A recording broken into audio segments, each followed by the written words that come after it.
perfect. So this is what I mean. So what's happening is we're all together now. We're doing our thing, and you know the band. You know you start feeling that this is where you're gonna really, you know, be. Because I got a lot of a lot of band members that quit. You know, I see them and they were way better than me, and they say, "Man," I said, "Man, I know you kicking ass, man. What you doing?" Man, my old lady didn't want to hear that shit. I just would never. I've been in a couple of relationships that tried to make me leave the bass, but for the most part, most of them were happy that I was on the bass, right? Because that's what I was doing, and we was doing it well, and traveling and in and out of cities and states. The cool jazz festivals back in the day, Dramatics used to do all of them. Headline a bunch of them. And when they say headline, you got Chaka Khan, Bloodstone, fucking the Rufus. You got, I mean, you just got all the Bobby Womack. Everybody that is anybody in that type of music. And that was, I'm flying on the plane with these guys. Man. TWA. Okay, even, this is what year? What year? This is 74. Oh. TWA. You're 17 years old, right? 17 years old, just about to be 18 in a couple months. TWA, we're flying, and I'm looking in the back, and all these people are here, man, and I'm just part of this shit. And we headlining, so now I'm even more part of it because I'm realizing that we the shit. You know, okay, you might be Chaka Khan, but you're going on third. We're not coming on until sixth, and the people are still there, and not even real crazy when the Dramatics come out. So that's all I've been, you know. And then to stay with them 20 years, it got to the place everybody went on drugs, the shit went down to nothing. Everything comes to an end. It came to an end horribly, and I had to leave. I said, man, if I don't get out of here, it would be horrible. You know, somebody's got to go and help this shit. And I didn't know, and I just had David Ruffin Jr. dropped into my life. Really? His dad had just died from a cocaine overdose. So I couldn't let him see that I was fucking around with a little cocaine. So I just quit. I said, okay, well, I won't be doing that. And I had him for a minute opening the shows for the Dramatics, getting a moment of silence for his dad, and then bring the Dramatics out. Me and him just picked up and left and went to Cali, man, just one day. And David being younger, now I'm a miserable old ex-Dramatics. This is 91, 92. Okay, so this is 92. This is after the years with the Dramatics. Okay. This is 92. I just quit Dramatics at the end of 91. Right. This would be our slow moment. They'd play slow music in the background, and you'd be like, "What am I gonna do now? Gloom and fucking My girlfriend just." However, I knew I wasn't going back to the Dramatics because LJ had said, "You'll come crawling back," and I just because everybody else that quit came crawling back. Right. So I said, "I'm not gonna crawl back. I'm not gonna be crawling back." So you left the Dramatics in '91. What happened? How did the breakup happen, and what happened afterwards? Just saw it going nowhere, man. We kicked off a lot of the tours, and you know, everybody we was sitting up smoking dope up and down the highway, from city to city. You know, like you gotta be in New York, rushing the minivan. By then, the luxury buses was over, and everything is in the minivan, and so you got a 9-piece band stuck in the minivan. That's not too. You know, so it was just time to go, and I inherited David Ruffin Jr. Really? This lawyer I knew put us together, and his dad had just died, and he was like, "Gee, it might be good for you because it is David Ruffin Jr." David Ruffin, being his father, was the lead singer of The Temptations. Really? And he just said, you know, and he put us in a townhouse. The lawyer had some properties, and he said, "I'll put you, you don't have to have at your mom's, you know, I'll give you this townhouse." So we had a townhouse we didn't have to pay for, and we just got to know each other. But because I knew his dad was, you know, it was, you know, the drugs is what ended it for him. I just was able to quit a lot of my habits, just, you know, see somebody else get a chance. But the problem was every day, man, he would come over playing this rap shit. And so now what was he thinking? This was what year? This is 91. This is 92 now. 92. Okay. You know, I'm like down and out from leaving the group. LJ told me I was going to come crawling back, and I said I'm not going to come crawling back. And so I decided, you know, and every day he would come playing this this Chronic album. You know, I found out it was a Chronic album, but I was hearing beatdowns and sexual thing and bitches. You know, I'm coming from a singing group that sang "Be My Girl." You know what I mean? We never said "Be My Girl, bitch." Are you sure? And yeah, I think they re-released it last year. Yeah, they are now. Exactly. Now, yeah, but you know, I would beg him, David, please cut that shit off, man. You know, just because I'm not there yet, and you're getting on my nerves with it. And he's like, oh man, you got to come off, get off that old shit.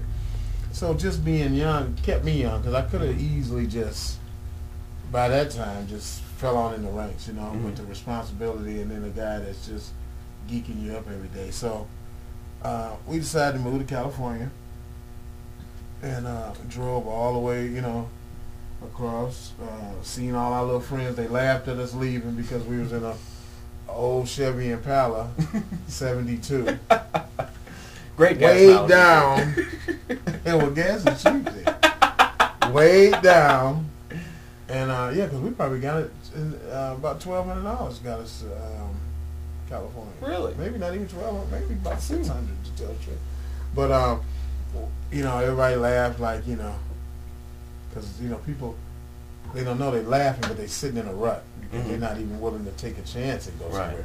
We might have broke down right when we got to 75, but at least we tried. Right? Exactly. But we didn't break down to Arizona. Nice. And I was, you know, and me, I'm the kind of guy that drive like 17-hour shifts when it's highway driving. Right. I love the highway drive. And then so that Chronic tape that I hated so much, I ended up, 2 shifts of 17 hours. It just flipped over and over. I was just listening to it, and I'm like, man, this is some amazing shit, really, because it's funky. And then, and now I'm hearing beat downs, and I'm hearing the slap, and I'm hearing what they saying leading up to slapping, and I'm hearing gunshots, and it's just, I started seeing things then that I had never seen. I started seeing, you know, situations with music. Before, music was just you playing music. But to all of a sudden, and that's where soundtracks come in so nice, because then you get to see the movie and then put some music with it. You know what I mean? I started seeing it. I started seeing this girl getting slapped and shit. I mean, so that music, I just let it roll. The tape just rolled all the way, and I mean, I wouldn't take it out of the box, man. The cassette, you know, just flipped over. Because it was Chronic. Yeah, man, and it really was. And we was riding, and I love that album. When I got to California, you know, this young lady that David had met that, you know, kind of talked us into coming in the first place, she said, I'll help you guys if you come back. The host lady. Yeah, it is. And she would take David to all the hot spots, you know. And one day she was like, T, you got to get out. You came here to make a new life, and you've been sitting in here, you got to come out. And I mean, they just ragged me so bad this one day that I went out. And we went to the spot, man, where Snoop, Warren G, and DOC, and somebody else, they were all there. And David, being the same age, he went and introduced, and plus he knew him, you know. He was like, man, Snoop, wow, Warren G. He was like, man, we listened to the crowd. And he said, I want you to, but they liked the fact that when he said David Ruffin Jr., I mean, that puts you right there with Snoop. Snoop had no name at the time. This was 92. This is 92, yeah. David Ruffin Jr., I mean, David Ruffin, everybody knew who David Ruffin is. Right. So those guys knew because they sampling music and making their rap song. So he brought, next thing I know, all these guys are coming, you know, gang-looking guys walking up to me, and he was like, yeah, this is my manager and bass player, Tony, and I met him and stuff, and the guy said, you play bass, man. David said you used to play for the Dramatics. So I was like, yeah, but you know, that shit. You know, I'm still tell your story. I'm still I just heard that right? story. I didn't want it. I'm like, man, yeah. You don't want to hear the story. Get the video. Yeah, right. So it was like, call my brother. He said, man, you should call my brother. He used bass all the time. And I was like, well, who's your brother? And then David hit me. He said, man, you know, Dr. Dre, man. Because he know he been teaching me all this, but I'm still dumbfounded. And when the guy said, get my brother, I'm supposed to automatically know who he was. And I'm like, so who's your brother? I know the feeling, really upset, man. So, I know the feeling. We called, man. You know, I took the number and we called. I probably called for like 4 days in a row, never got an answer. And I said, I ain't calling that shit no more. But that next week, the phone rang like early in the morning, and it was, you know, Dr. Dre, and he was like, can you guys come down, you know, Just T Green, can you come? I heard you play bass. Can you come down to the studio? So you answered your phone one morning Yeah. in '92. Yeah, in '92. And probably didn't have call ID then, maybe. No call. And so, what time of day was it? I'm sure you remember. It was like morning, like 10 in the morning. So you're getting up. Just getting up. Just really. it's your everyday Right. deal. Hello. And yeah.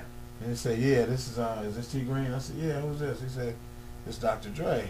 And I was like, oh man, how you doing, bro? I said, I like this stuff, man. I listened to it coming across from Detroit. He said, they said you play bass, man. Can you come down to the studio? I said, yeah, when? He said, shit, today. Like, can you be there about 1? And I was like, hell yeah. But still, not thinking nothing because I don't know. I still don't know about rap yet. Still don't know. I'm just learning. I'm a bass player, and if I can go make this $25 right quick, I'm gonna be a bad motherfucker. We can know where you're eating tonight. Yeah, we're eating. So the young lady had a beautiful Mercedes, but David was like mad at her now. He didn't want to give her props no more. Well, you didn't need her no more. I know that's his attitude, but my attitude is she got it. She put us in the place for that. Right. Give me a break. You got to give props to everybody. Yeah. So they just didn't click, and we don't really click either because it's my baby mama, but I love her to death. So nah, she was there for it. She was there at the right time. Hey man, let me tell you, because when I went down there and walked in the back and Dr. Dre's song was playing. Which one? The Nothing But a G Thing, but without the bass.